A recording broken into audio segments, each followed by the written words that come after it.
Hello everyone. So for this session, we are going to discuss all about quadratic inequalities. So as you can see on the slide, we have here the most essential learning competency, and we also have the specific learning objectives. For our MELC, we have to illustrate quadratic inequalities, and for our learning objectives, we have three. First, define what is a quadratic inequality. Second, we have to solve problems involving quadratic inequalities.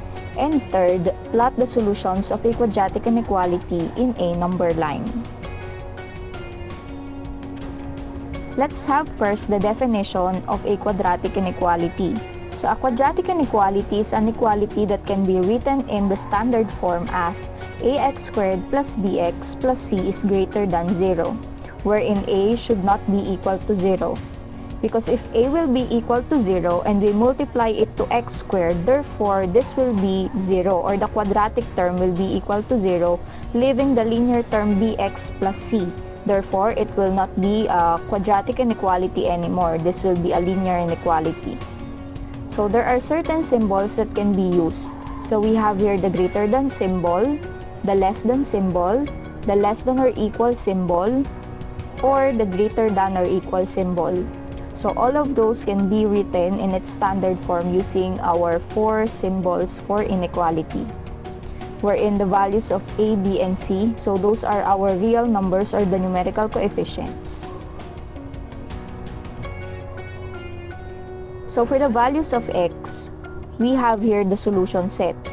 So the solution set of a quadratic inequality in one variable is the set of all the x values. Meaning, when we say quadratic inequality, there are more solutions. There are more than two solutions, which will make the inequality true.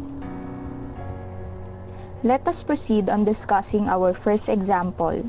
So we have x squared minus 2x minus 3 is greater than 0. So we have certain steps to solve this quadratic inequality and arrive on the solution set. So we have 6 steps. On the first step, we have to write this down as an equation in standard form. So writing this down in standard form, we will have x squared minus 2x minus 3, and then we have to replace the greater than symbol by an equal symbol. So as you can see, this is already in its standard form since we have here the quadratic term, the linear term, and then we have here our constant. After that, we can find the roots or the solutions. In finding the roots or the solutions, we can apply the four methods. So you can choose from extracting, factoring, completing the square and quadratic formula. Or you can use your calculator. Simply input the values of a, b, and c. So we have a is 1, b equals negative 2, and c equals negative 3. Kindly try it down on your calculator and let's see if we will arrive on the same answer if I will use one of the four methods. Since extracting cannot be used, the second easiest way on solving this equation will be factoring. Applying factoring, I will just copy the given x squared minus 2x minus 3 equals 0. So the factors will be two binomials. So for the first terms of the binomials, we will have x and then x. Since x times x, it's x squared. And then for our second terms on our binomials, those are the factors of negative 3 that will lead us to negative 2 as the middle term when we add the two terms. So this will be 3 and 1. And then since this is a negative number, therefore the bigger number should have, or the bigger number with the absolute value, so this would be our negative number, and then this one would be the positive number, and then copy equals 0. After that, apply zero product property, separate x minus 3 to x plus 1. So x minus 3 equals 0, and then the other one is x plus 1 equals 0. Now we find the values of x. So if you use your calculator, did you get the same answer? So for our x sub 1, since we have to transpose negative 3 to the right, it will become positive 3. So the value of x sub 1 is positive 3. And for the value of x sub 2, we have to transpose positive 1 to the right side, so it will become negative. So x sub 2 equals negative 1. So now that we have the values of x sub 1 and x sub 2, we can already establish our x-intercepts. So for our first x-intercept, that will be 3, 0. And for our next x-intercept, that is negative 1, 0.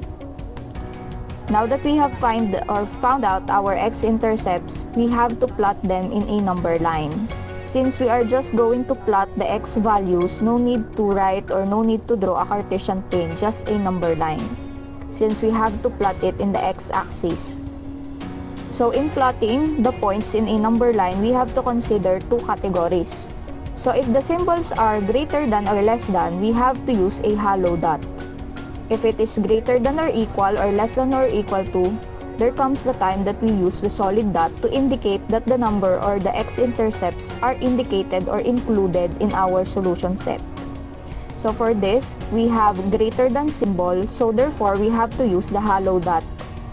So we have to mark positive 3 with a hollow dot, and then as well as yung negative 1 with a hollow dot. So we have negative 1 and positive 3. So let's proceed to the next steps. Let's just copy our solutions again, or the plot of our solutions. We have negative 1 and positive 3. So as you can see on our fifth step, we have to use test intervals to the right, to the left, and in between of the x-intercepts. So in determining the intervals, so we have here the left side of our x-intercept, in between of the two intercepts, and then we have on the right side of our x-intercept. So let us establish a relationship between x and our first intercept, negative 1. Choose a number from the left side, any numbers on the left side of our first x-intercept, which is negative 1. So let's say we chose negative 2. If x will be negative 2, therefore this is smaller than negative 1. So the opening of the symbol should be towards negative 1. So our first interval will be x is less than negative 1. For our interval on the right side, so the x-intercept here is 3, and then choose a number on the right side of 3. It's either a 4, 5, 6, 7, and so on. So I will choose 4 since it is the nearest. So establishing a relationship between x and 3, if x will be equal to 4, therefore x will be greater than 3. So this is our second interval. And for our third interval, the interval in between of the x-intercepts, let us write x, and then on the left side that's negative 1, and then on the right side we have 3. Pick a number between the two intercepts. So let's say either of 0, 1, and 2. You can pick either of them. So let's say I will pick 0, or I will choose 0. If x will be equal to 0, therefore it is greater than negative 1, and it is less than 3. So our third interval would be x is greater than negative 1 but less than 3. Now we test these intervals. So in testing these intervals, you just pick a number. So on the right side, so these are the numbers which are greater than 3. So pick a number. So let's say I will choose 4 since it is in the right side, on the right side of our x-intercept 3. We use our original quadratic inequality. So that's x squared minus 2x minus 3 is greater than 0. And then I will substitute the value of x. So this will become 4 squared minus 2 times 4 minus 3 is greater than 0. 4 squared, that is 16. Negative 2 times 4, that is negative 8. And then copy minus 3 greater than 0. Subtracting or simplifying this, 16 minus 8, that will be 8, minus 3, that's 5. And we all know that 5 is greater than 0, thus making this true. Again, if the statement is true according to our definition on the solution set, therefore, all the numbers on the right side of 3, or all the numbers on the interval x is greater than 3 belongs to the solution set. On the left side, let's pick a number on the left side. So let's pick the first number. So that's negative 2, x equals negative 2. And then substitute it on our original quadratic inequality, x squared minus 2x minus 3 is greater than 0. Substituting, we will have negative 2 squared minus 2 times negative 2 minus 3 is greater than 0. Simplify, negative 2 squared, that's positive 4, negative 2 times negative 2, that's positive 4, so plus 4, and then copy minus 3 greater than 0. Simplifying, 4 plus 4, that's 8 minus 3, it's also 5 is greater than 0. As you can see, the solution on the right and the solution on the left are the same. So this is a pattern and logic when it comes to the solutions of quadratic inequality. So this is also true.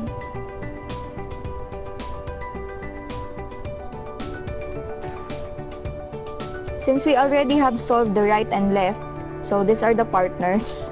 So if right is true, therefore left is true, and then between will be false. So that is the assumption. So let's see if the between or the numbers in between will have a false solution. So let's pick a number in between of the intercept. So it's either of 0, 1, and 2. So let's pick 0. So x equals 0. And then use the original inequality. So x squared minus 2x minus 3 is greater than 0. Substitute 0 to x. So 0 squared minus 2 times 0 minus 3 is greater than 0. 0 squared, that will be 0. Negative 2 times 0, that is also 0. And then copy minus 3 greater than 0. 0 minus 0, 0, and then copy negative 3 is greater than 0. We all know that negative 3 is not greater than 0 since it is a negative number. Therefore, this is a false statement. So you can put an X above our symbol. So for the solutions, we have on the right side and on the left side. So let us highlight or let us shade our solutions on our number line. So we have the right side, and then we also have the left side.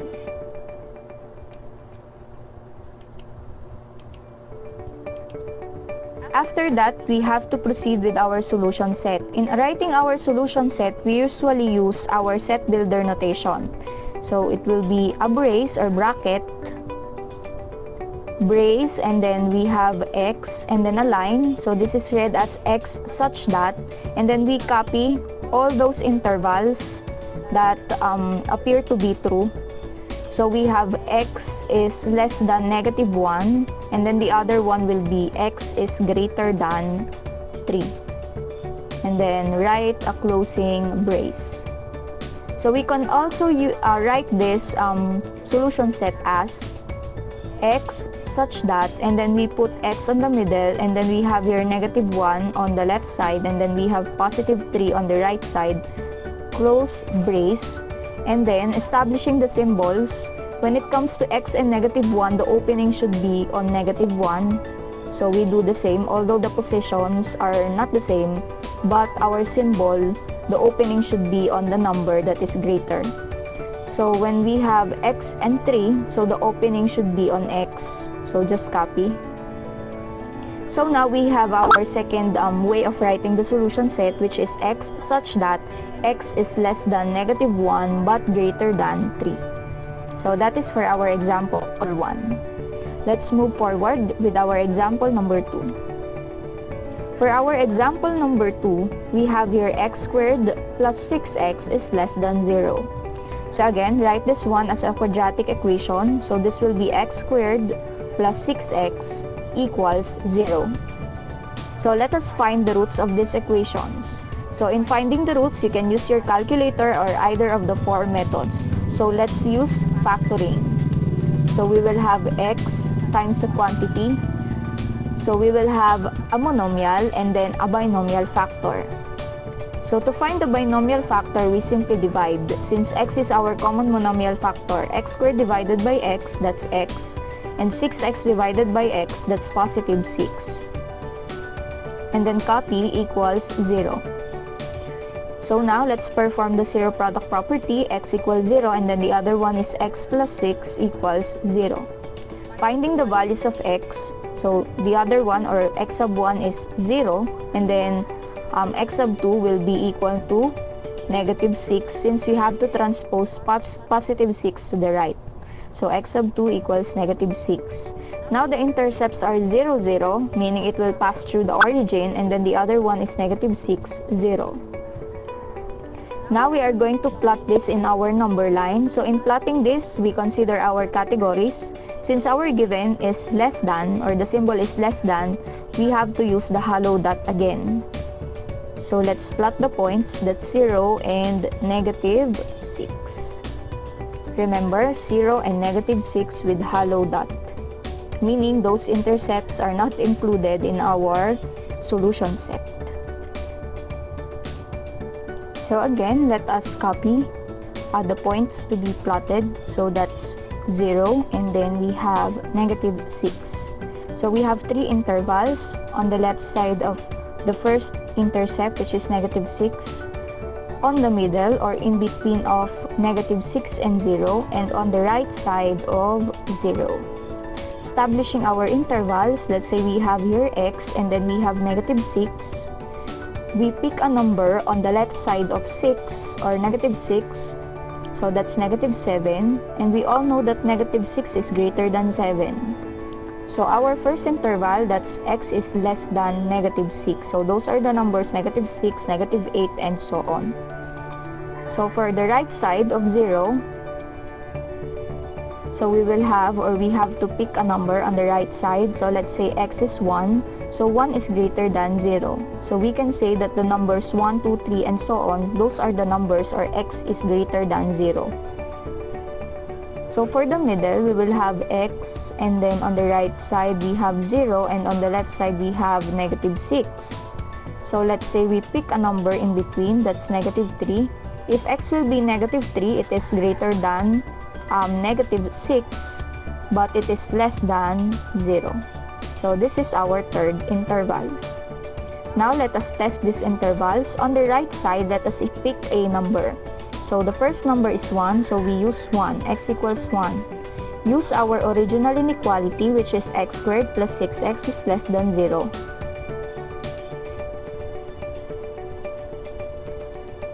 And then we substitute the value of x, which is 1.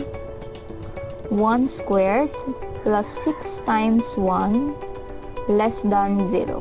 And then we simplify. 1 squared is 1. 6 times 1, that's 6. And then copy less than 0. 1 plus 6, that's 7. And we all know that 7 is not less than 0. Therefore, this is false. Now that we know that on the right side, or x is greater than 0 is not a solution or not a solution set, therefore we can say that our assumption on the left side, this is also not a solution set. So let's find out. X equals negative 7, since it is the number on the left side of our first x-intercept, negative 6. Use our original inequality, x squared plus 6x is less than 0. Substitute the numbers, or the number negative 7. So negative 7 squared plus 6 times negative 7 is less than 0. Simplify. Negative 7 squared, that's positive 49. 6 times negative 7, that is negative 42. And then copy less than 0. 49 minus 42, that is positive 7. And positive 7 is not less than 0. So this is also false. So we can assume that in between, or the numbers in between, are the solutions on this quadratic inequality. So let's pick a number in between. So let's say we pick negative 3. So x equals negative 3. Same procedure. Get our original inequality, x squared plus 6x less than 0, and then substitute. Negative 3 quantity squared plus 6 times negative 3 less than 0. Simplify. Negative 3 squared, that is positive 9. 6 times negative 3, that's negative 18. And then copy less than 0. 9 minus 18, that is negative 9. And negative 9 is less than 0 since it is a negative number. Therefore, this is true. So if in between, or the numbers in between, are the solutions, we must shade or mark our number line. So these are the solutions. Now let us write our solution set. So for the solution set, same procedure, we can write it as x such that, and just copy the interval, x is greater than -6 but less than 3. So these are our solutions, or this is our solution set. So that is for example number 2. Moving on with our last example, example number 3. We have x squared minus 8x is greater than or equal to -7. Again, the first step is to write this as an equation in its standard form. Writing it as a quadratic equation, it will become x squared minus 8x equals -7. So this is not in its standard form. So let us transform in its standard form. X squared minus 8x, and then transpose -7 to the left, it will become positive. So this will be plus 7 equals 0. After that, we perform factoring, or you can use your calculator to find the values of x. So factoring this out, so we will have x and then another x, and then the factors of 7 are 7 and 1. And then since our middle term is -8, so we will have -7 and -1. And then copy equals 0. Perform zero product properties, x minus 7 equals 0, and then x minus 1 equals 0. X minus 7 equals 0, and x minus 1 equals 0. Now we find the values of x sub 1 and x sub 2. For x sub 1, transpose -7 to the right, it will become positive 7. So that is the value of x sub 1. For x sub 2, transpose -1 to the right side, it will become positive. X sub 2 is positive 1. Now, for the x-intercepts, we have 7, 0, and we have 1, 0. We are now ready to plot them. So in plotting, as you can see on our given, we have greater than or equal. So our solution, or the dot that we have to use in plotting, will be a solid dot. So let's plot 1 and then 7.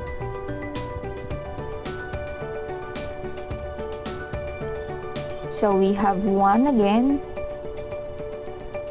and 7. So we have here 3 intervals. First, in between, and on the right side. So now let us establish the test intervals. So in relation with x and then 1, the first number on the left side is 0. So if x equals 0, therefore 1 is greater than x. On the right side, x and 7. The first number on the right side of 7 is 8. If x will be 8, this is greater than 7. So x is greater than 7. And in between, we write x, and then we write 1 and 7. And then get a number in between. Let's say we use 4.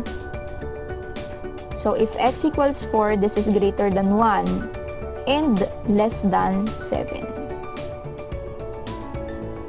So now we pick the numbers. So on the right side, let us use 8. If x equals 8, use our original inequality, x squared minus 8x is greater than or equal to 7, -7. So substitute 8 squared minus 8 times 8 greater than or equal to -7. 8 squared, that is 64, minus 8 times 8, that's 64 again, greater than or equal to -7. 64 minus 64, it's 0. 0 is greater than or equal to -7. This is true. So as you can see, on the right side, we have arrived on a true assumption, and then on the left side, this must be also true, based on our assumption. Let's pick a number on the left side. Let's choose 0, x equals 0. Use the original inequality, x squared minus 8x is greater than or equal to -7. And then substitute. So this will be 0 squared minus 8 times 0 is greater than or equal to -7. 0 squared, that is 0. Negative 8 times 0, 0 also. Greater than or equal to negative 7, just copy. 0 minus 0, it's 0. Greater than or equal to negative 7. So this is also true. And then we can assume that on between, or the numbers in between, are not solutions. So let's say we choose 4. Using our original inequality, x squared minus 8x is greater than or equal to negative 7. Substitute 4. 4 squared minus 8 times 4 is greater than or equal to negative 7. So 4 squared, that's 16. Negative 8 times 4, that's negative 32. Greater than or equal to negative 7. 16 minus 32, it's negative 16. And negative 16 is not greater than negative 7. So this is false. So as you can see, when we have here our first interval, since 1 has a solid dot, therefore it belongs on our solution. So this should be x is less than or equal to negative 1. As well as this one, x is greater than or equal to 7, since 7 belongs to the solutions because we used a solid dot. And then for this interval on between, we have to use greater than or equal, and then we have here less than or equal.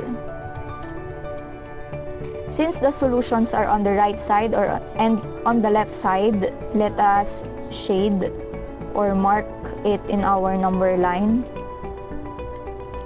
So we have the right side and the left side.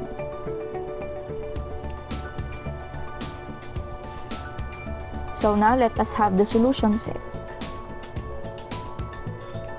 So for the solution set, we will have the set builder notation x such that the first one is x is less than or equal to 1, and then the other one is x is greater than or equal to 7. Or we can write it as x such that x is in the middle, 1 is on the left side, 7 is on the right side. Establishing our relationship with 1 and x, the opening should be on 1. So this will be 1 is greater than or equal to x. And then the other one, the opening should be on x. So now we have the solution set for our third example. So that's all for our discussions regarding quadratic inequalities. Hope you learned something today. Goodbye and God bless.